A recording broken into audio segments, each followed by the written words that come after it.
कभी सोचा है कि बिना किसी बजट के, बिना किसी टीम के दुनिया में एक बड़ा बदलाव आखिर कैसे लाया जा सकता है? तो आज हम एक 2000 साल पुरानी एक बहुत ही खास रणनीति देखने वाले हैं जो ठीक यही सिखाती है। ये लूका की किताब के 10वें अध्याय का एक ब्लूप्रिंट है। और ये हैरान करने वाली बात है कि ये आज भी कितना कितना ज्यादा प्रासंगिक है। जरा सोच कर देखिए, आपके पास कोई बजट नहीं है, कोई मार्केटिंग टीम नहीं और सोशल मीडिया का तो कोई नामो निशान ही नहीं है, लेकिन फिर भी एक बहुत बड़ा संदेश पूरी दुनिया में फैलाना है। सुनने में तो एकदम असंभव लगता है ना, पर करीब 2000 साल पहले किसी ने ठीक इसी चुनौती का सामना किया था और वो सफल भी हुए। तो चलिए देखते हैं कैसे। तो आज की हमारी ये जो पड़ताल है वो इन 6 खास पड़ावों से होकर गुजरेगी। हम देखेंगे कि कैसे एक प्राचीन लेख हमें एक क्रांति शुरू करने का पूरा रोड मैप देता है, मतलब कुछ अजीब से लगने वाले पहले कदमों से लेकर एक ऐसे आंदोलन के निर्माण तक जो अपने आप खुद ब खुद बढ़ता जाता है। देखिए, जब हम किसी बड़े बदलाव या आंदोलन के बारे में सोचते हैं तो अक्सर हमारे दिमाग में क्या आता है? बड़े बड़े मंच, जोरदार भाषण, यही सब ना। लेकिन लूका 10 का ये जो ब्लूप्रिंट है, ये इसका ठीक उल्टा है।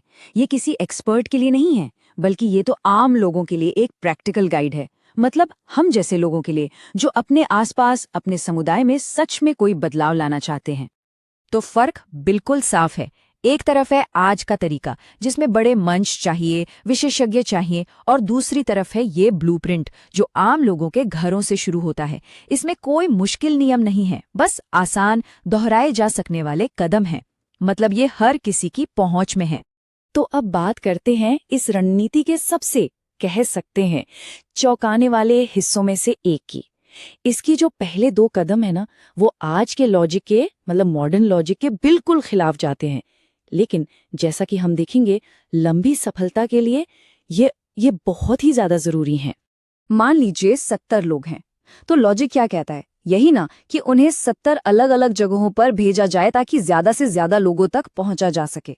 लेकिन यहाँ क्या हुआ? उन्हें जोड़ियों में भेजा गया, मतलब उनकी पहुंच सीधी सीधी आधी हो गई। तो सवाल उठता है, ऐसा क्यों किया गया?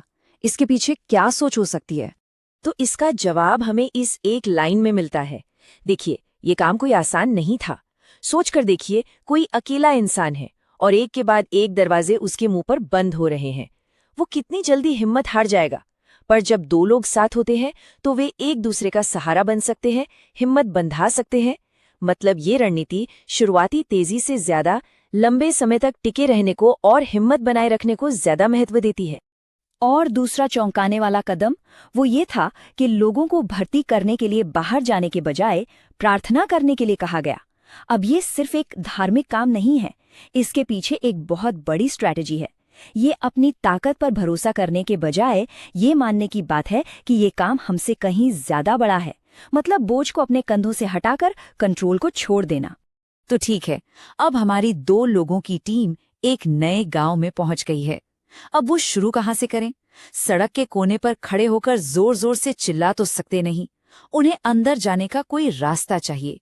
और यहीं पर इस पूरी रणनीति का सबसे आसान लेकिन सबसे शानदार आइडिया सामने आता है। और वो मास्टर की है, शांति का व्यक्ति। देखिए, लक्ष्य हर दरवाजे को खटखटाना नहीं है, वो तो बस समय की बर्बादी होगी।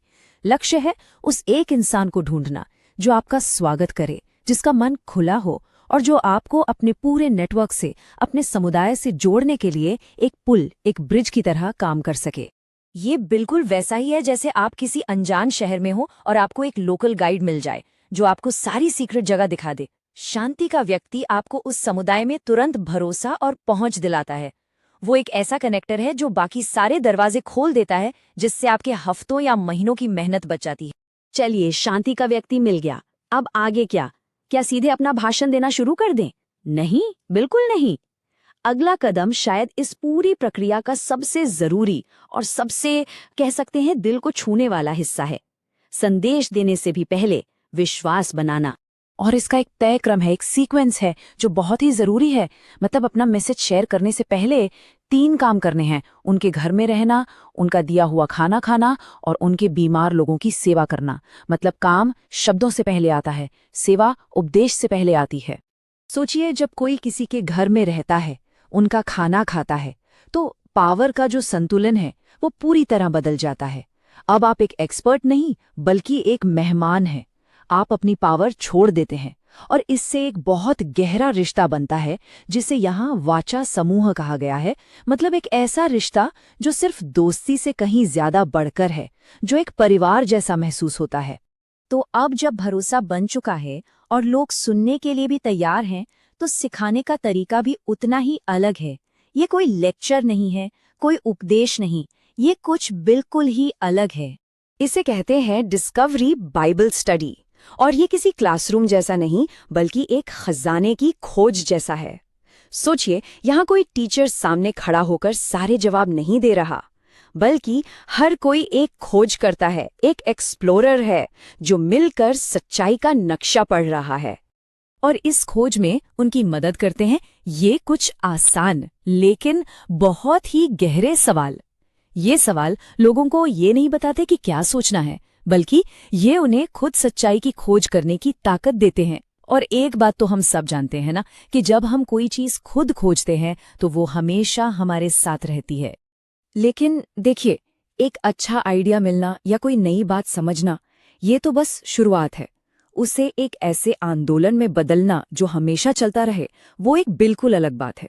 एक बीज को एक पूरे जंगल में बदलने के लिए एक आखिरी बहुत ही जरूरी चीज चाहिए होती है, और वो है जवाबदेही, यानी अकाउंटेबिलिटी। और ये जिम कोच वाली तुलना एकदम सटीक है। जवाबदेही ही वो चीज है जो ज्ञान को एक्शन में बदलती है। ये उस जिम कोच की तरह है जो आपको एक और रैप लगाने के लिए पुश करता है, और इसके बिना सारे अच्छे आइडियाज बस आइडियाज ही बनकर रह जाते हैं। और ये पूरी चीज बस इन दो आसान से सवालों पर आकर टिक जाती है। पहला सवाल ये पक्का करता है कि जो सीखा है वो सिर्फ दिमाग में ना रहे बल्कि जिंदगी में उतरे। और दूसरा सवाल, वो तो इस आंदोलन का इंजन है। वो ये पक्का करता है कि ये संदेश आगे फैलता रहे, एक इंसान से दूसरे इंसान तक। तो आखिर में मकसद सिर्फ फॉलोअर्स बनाना नहीं है, ये एक ऐसा पूरा सिस्टम है जो सुनने वालों को सीखने वाला बनाता है और सीखने वालों को नए लीडर बनाता है। ये एक ऐसा ऑर्गेनिक आंदोलन बनाने के लिए डिजाइन किया गया है जो अपने आप खुद ब खुद बढ़ता चला जाए। तो ये सारी बातें हमें एक आखिरी और बहुत जरूरी सवाल पर ले आती हैं। कहीं ऐसा तो नहीं कि हम बड़े मंच और बड़ी ऑडियंस खोजने में इतने बिजी हो गए हैं कि हम उस शांति के व्यक्ति को देख ही नहीं पा रहे जो हमारे ठीक बगल में है? शायद असली बदलाव हमारे ऑफिस में, हमारे पड़ोस में, या हमारे ही किसी दोस्त के साथ एक छोटी सी बातचीत से शुरू होता है। और आखिर में ये एक बहुत ही दमदार विचार है कि कोई सिर्फ मानने वाला नहीं बल्कि एक शिष्य है, एक ऐसा इंसान जिसे सिर्फ सुनने के लिए नहीं बल्कि करने और फिर उसे दूसरों के साथ साझा करने के लिए भी बुलाया गया है। और ये वाकई सोचने के लिए एक बहुत बड़ी बात है।